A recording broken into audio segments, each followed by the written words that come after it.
ভোটের আগে আবদারের শেষ নেই আমলাদের। ব্যক্তিগত গাড়ি বিলাসের পর এবার বরাদ্দ বাড়ছে সরকারি দপ্তরে গাড়ি কেনাতে। আর সরকারি নিষেধাজ্ঞা আমলে না নিয়ে প্রস্তাব চূড়ান্ত করেছে অর্থ মন্ত্রণালয়। শিগগিরই তা পাঠানো হবে প্রধান উপদেষ্টার দপ্তরে। নির্বাচন সামনে রেখে প্রশাসন ক্যাডারের কর্মকর্তাদের এমন পদক্ষেপকে অনৈতিক বলছেন বিশ্লেষকরা। ইমদাদ হকের রিপোর্ট দেখুন। রোগ জীবাণু সব জায়গায়, সারাদিন সাবধানে। বাচ্চারা সারাদিন প্রমিস রাখবে অসম্ভব। এজন্যই ডেটলের নতুন প্রমিস, জীবাণুর বিরুদ্ধে 12 ঘন্টার সুরক্ষা বলয়। ডেটল। নির্বাচনের মাসখানেক আগেও বায়নার পসরা সাজিয়ে বসেছেন সরকারি কর্মকর্তারা। এই তালিকায় বরাবরের মতোই শীর্ষে প্রশাসন ক্যাডার। ব্যক্তিগত গাড়ির আবদার পূরণের পর এবার কর্তাদের নজর সরকারি দপ্তরের গাড়ি কেনায়।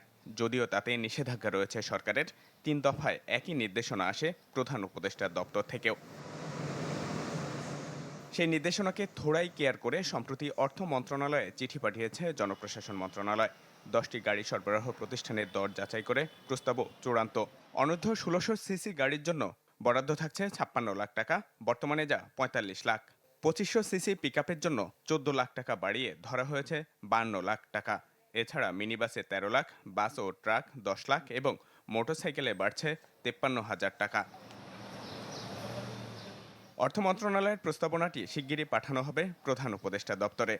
নির্বাচনের আগে আগে নেওয়া হয় যাতে আমরা সরকারি কর্মচারীরা যাতে একটু মোহিত হই, আমরা একটু পুলকিত থাকি এবং আমরা যাতে যারা এই সিদ্ধান্ত নিয়েছেন তাদের অনুকূলে থাকবো বলে তারা আশা করেই এই সিদ্ধান্তগুলো নেন। প্রশাসন ক্যাডার যদি চাপে ফেলে সরকারকে বাধ্য করতে পারে তাহলে তো বুঝতে হবে যে আপনার পাশা উল্টো হয়ে গেছে এবং এটা ভালো লক্ষণ না।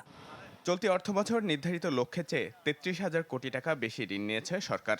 এখনও স্থিতিশীল হয়নি সার্বিক অর্থনীতি। এমন অবস্থায় এসব ব্যয়কে বিলাসী বলছেন বিশেষজ্ঞরা। আর মাত্র এর মেয়াদ 2 মাসেরও কম।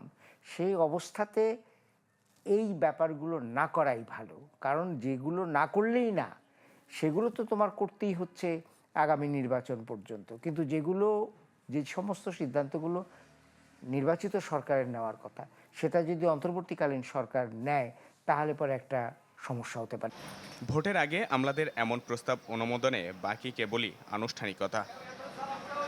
খুব বেশি জরুরি না হলে সরকারি অর্থ ব্যয়ে ব্যয় সংকোচন নীতি অনুসরণের নির্দেশনা দেয় প্রধান উপদেষ্টার দপ্তর।